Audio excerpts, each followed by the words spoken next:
अस्सलाम वालेकुम नाज़रीन, welcome back to my channel health beauty and fitness care. आज की मेरी वीडियो हेल्थ के मुतालिक है।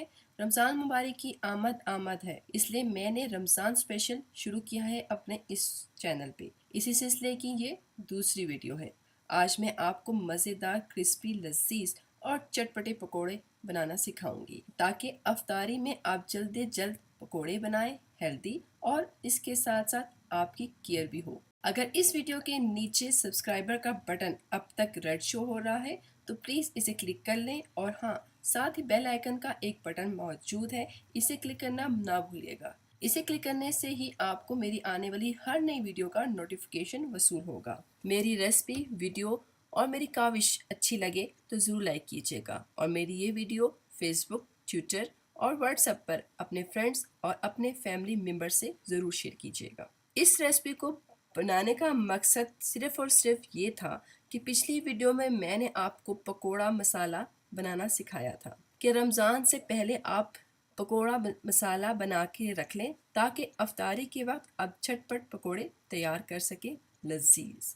तो इसी मसाले को इस्तेमाल करके मैं आज आपके लिए पकोड़े बनाऊंगी, ताकि आपको अंदाज़ा हो कि कितने बेसन में या कितनी मकदार में आपको मसाला इस्तेमाल करना है बेसन में। इंग्रेडिएंट्स: पकोड़ा मसाला, ये वही पकोड़ा मसाला है जिसकी मैं बात कर रही हूँ।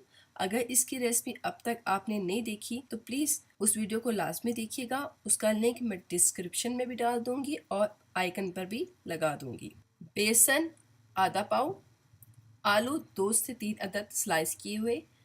मैं आपको यहाँ एक टिप देती चलूँ, जब भी आप आलू काटें तो ज़्यादा ना मोटे हों और ना ही ज़्यादा पतले। अगर आप क्रिस्पी पकोड़ा बनाना चाहती हैं तो आप ये देख सकती हैं कि मैंने आलू को ना ही ज़्यादा बारीक काटा है और ना ही ज़्यादा मोटा। अगर ज़्यादा बारीक काटूंगी तो ये पकोड़े जल्द की बजाय चिप्स बन जाएंगे और जल्दी पक जाएंगे और बेसन हमारा कच्चा रह जाएगा, और अगर ज़्यादा मोटा काटूंगी तो बेसन जल्दी पक जाएगा और आलू हमारे कच्चे रह जाएंगे। मेथड: बेसन घोलने से पहले एक और टिप नोट कर लीजिए।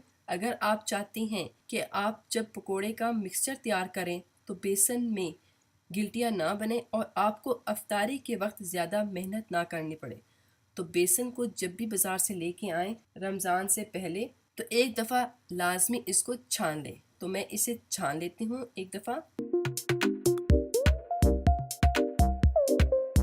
ये देखें, जब मैंने बेसन को छान लिया, ये एक प्रॉपर पाउडर नमा बेसन बन गया। अब इस एक पाव बेसन में मैं पहले से तैयार शुदा पकोड़ा मसाला 1.5 चम्मच खाने का डालूंगी और इसे अच्छी तरह मिक्स कर लूंगी। अब इसे थोड़े थोड़े पानी के साथ घोलूंगी।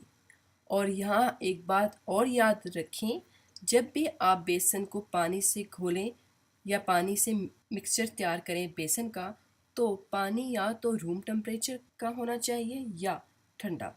इससे भी आपके पकोड़े क्रिस्पी बनेंगे। इसमें थोड़ा थोड़ा पानी डाल के मैं घोल लेती हूँ।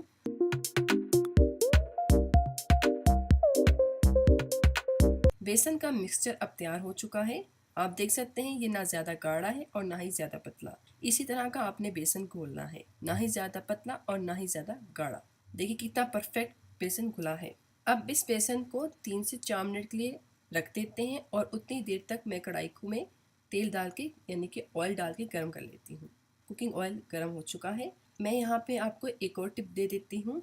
जब भी आप पकोड़े तलें तो या तो लोहे की कढ़ाई में या स्टील की कढ़ाई में, नॉन स्टिक बर्तन में पकोड़े ना तला करें, उससे पकोड़े अच्छे नहीं बनते। और हमेशा कढ़ाई में तेल आधा डाला करें और फुल कढ़ाई को तेल से ना भरा करें। इस टाइम अगर आपको अंदाज़ा नहीं हो रहा कि तेल गर्म हुआ है पकोड़ों के लिए या नहीं, तो थोड़ा सारा बेसन तेल में डाल के चेक कर लेते हैं। इस तरह ये देखें, जैसे ही मैंने बेसन इसमें डाला है तो एकदम ऊपर आ गया, तो इसका मतलब है कुकिंग ऑयल तैयार है पकोड़े तलने के लिए। इस वक्त मैं आंच थोड़ी कम कर देती हूँ ताकि कि तेल ज़्यादा गर्म ना हो जाए और पकोड़े डालते वक्त मेरे पकोड़े जल ना जाए। मैं एक एक करके पकोड़े इसमें डाल देती हूँ।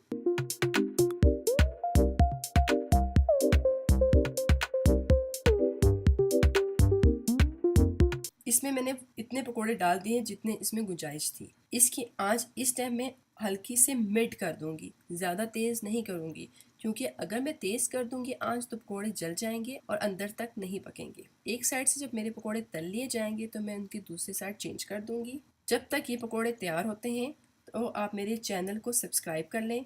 वीडियो अच्छी लग रही है और रेसिपी पसंद आ रही है तो लाइक कर दीजिएगा।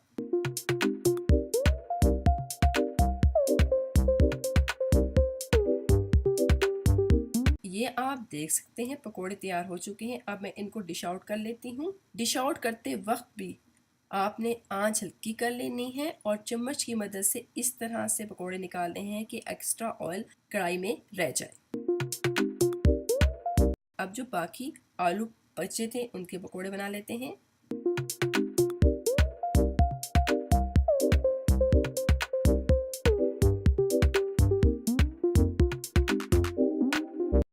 ये रहे फटाफट मज़ेदार क्रिस्पी पकोड़े और यकीन करें जायके में बहुत ही मज़ेदार हैं। अगर आप भी चाहती हैं अफ्तारी में इसी तरह झटपट लजीज और क्रिस्पी पकोड़े बनाने तो पकोड़ों का मसाला पहले से तैयार कर लें और इन बातों का ख्याल रखें जो बातें मैंने आपको रेसिपी के दौरान बताई हैं। उम्मीद करती हूँ आज की वीडियो आपको बहुत अच्छी लगी होगी। वीडियो अच्छी लगी है तो लाइक ज़रूर कीजिएगा। मेरे चैनल को सब्सक्राइब करना बिल्कुल मत भूलिएगा। नेक्स्ट वीडियो तक या रेसिपी तक अल्लाह हाफिज़।